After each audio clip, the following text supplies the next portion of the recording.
Hello and welcome. I'm Ramesh Ramachandran, and you're watching a special broadcast here on DD India. And I have with me a very special guest, Dr. Ashley J. Tellis.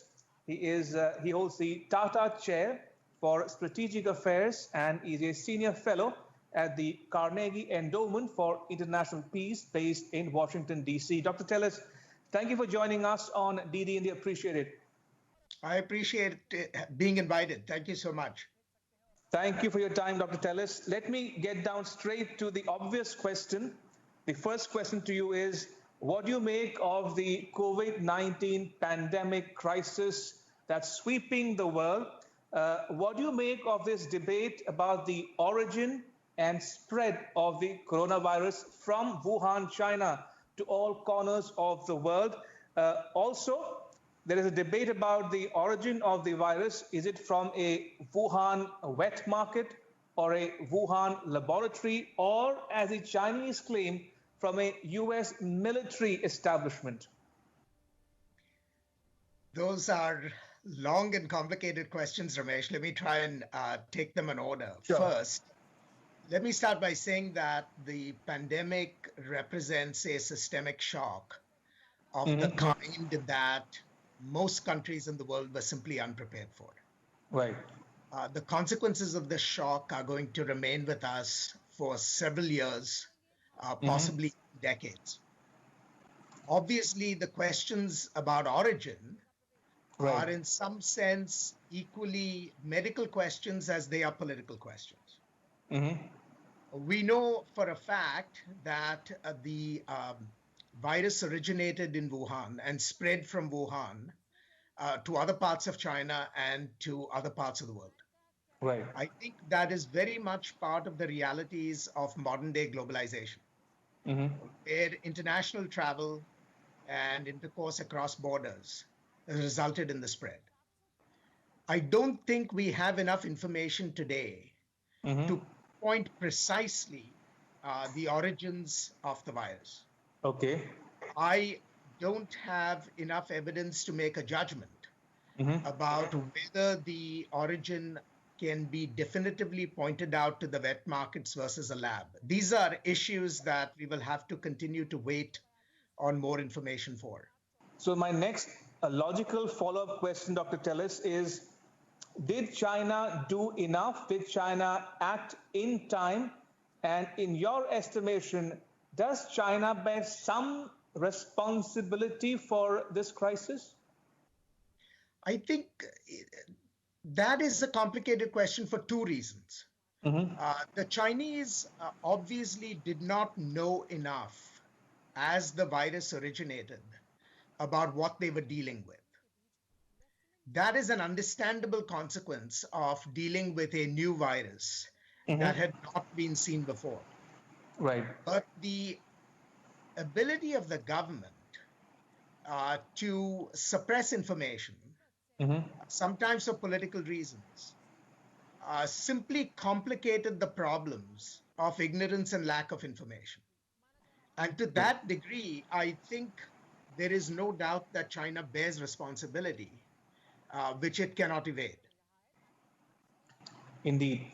Now let's contrast or compare China's response to the response by other countries. Let's start with India's response, Dr. Tellis. What did you make of Prime Minister Modi's response to the crisis in terms of imposing a nationwide lockdown? A country of the size and scale such as India, 1.3 billion people in a lockdown. The other decision to enforce a flight ban, the decision at the same time engaging in diplomacy in sharing pharmaceutical supplies with countries, including the US, sharing hydroxychloroquine, paracetamol, other products. So what do you make of Prime Minister Modi's or his government's leadership on the one hand, and popular support for his policies in addressing, in combating the virus? You know, I must confess, I am rather envious at the speed with which Prime Minister Modi and his government reacted to the crisis. The measures taken were certainly draconian. But given what we know about the management of pandemics, I think there was really no alternative but to take these drastic measures early in the hope of avoiding greater pain down the line.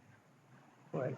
There's no question that watching India, suppress the movement of 1 billion+ people is really a startling phenomenon.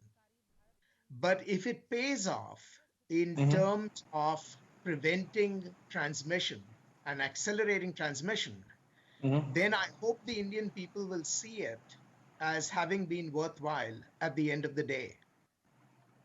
The first Right. objective obviously has to be the protection of lives. True. And until we can find either mitigation strategies based on vaccination or even cures, social distancing and flattening the curve are the only choices we have.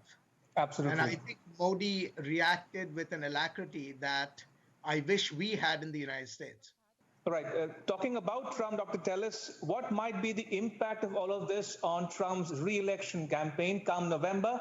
Can we expect President Trump to come to reoccupy the White House, or do you think, or do you buy Trump's latest remark in an interview to Reuters, where he says that China may want to see him lose in the election and that China may be doing a Russia to influence the course of American domestic politics?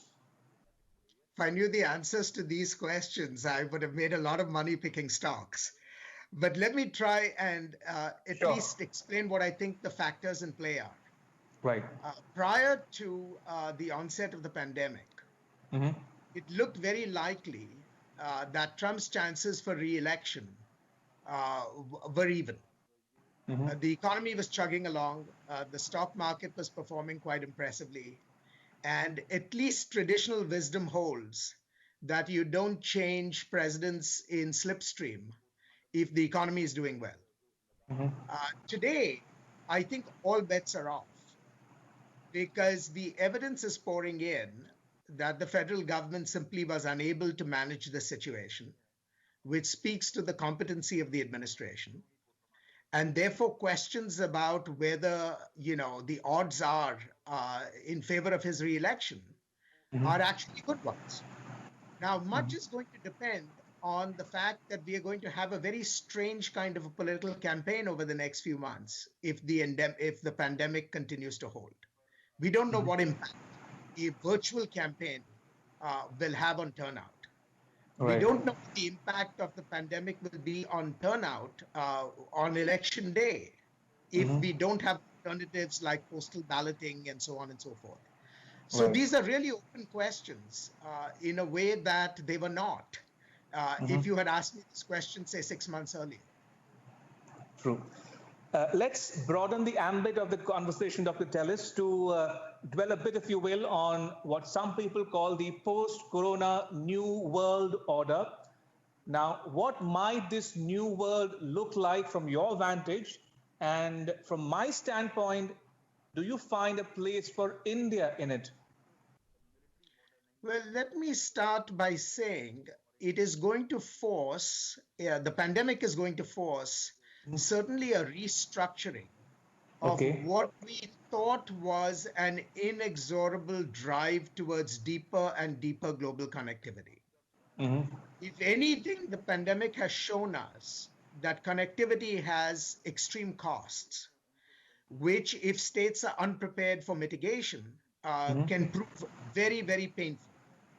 So in economic terms, I think you are going to see some restructuring of globalization, a shift from what was previous open horizontal globalization towards increased vertical globalization, where there will be retrenchment of production chains and so on, if not to national boundaries, at least to some sort of regional clusters.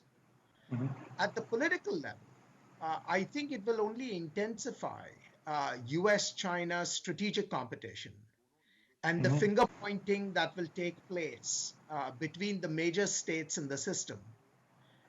And the costs of that finger pointing will be borne essentially in weakening multilateral institutions of cooperation. So at least that much can be foreseen. but only time will allow us to reflect further on the details. Indeed. And Dr. Tellis, would you agree with this view that the COVID-19 pandemic might be the new 9/11 moment for the US and the world at large, in the sense that the definition and understanding of security might be changing as we speak, and that more and more emphasis could come to be placed on health security as well? I think that is almost inevitable.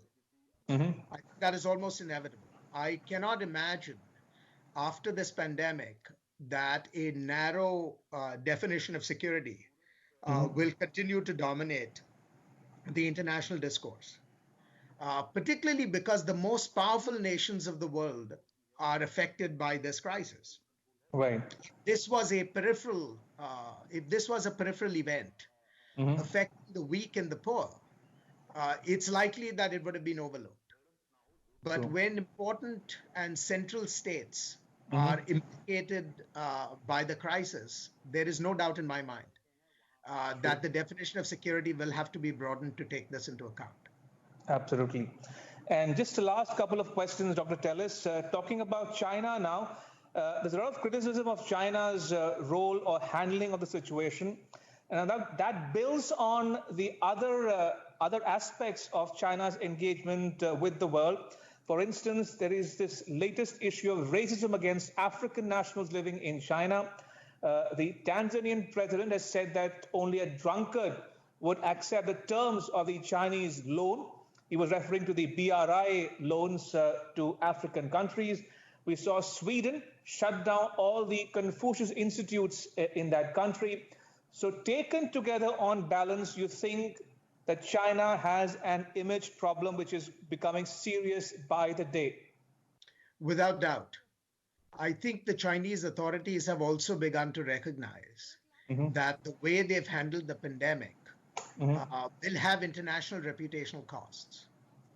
And the examples that you described are really the evidence that China will have to manage its international persona in ways that it did not do before.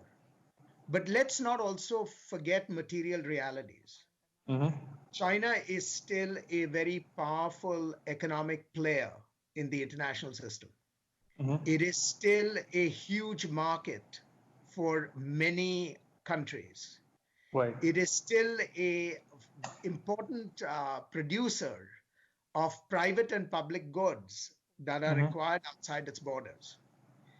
So there are limits to the kind of pushback that China will face. And I think the next few months will, demonstrate the tugs and pulls between the management of its reputational questions with the stark reality that the world in many ways still continues to need China. True. That brings me to my last question, Dr. Tellis.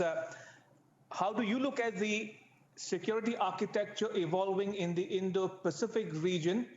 And would we see a more emphasis being placed on the Quad, comprising India, US, Japan, and Australia?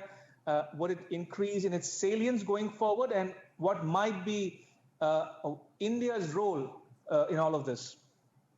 I don't think the pandemic per se is going to change the fundamental patterns of security competition in the region. India has always been very important in the US conception of the Indo-Pacific. And the way India has handled its bilateral relationship with the United States in the last few months, I think only guarantees that its centrality will continue, at least in American consciousness. All right. On that note, Dr. Tellis, thank you once again for making time to be on DD India and speak to our viewers about the latest situation obtaining in the US and around the world as we speak, and your thoughts on India's place in the post-corona new world order. Dr. Tellis, thank you for your time. Appreciate it.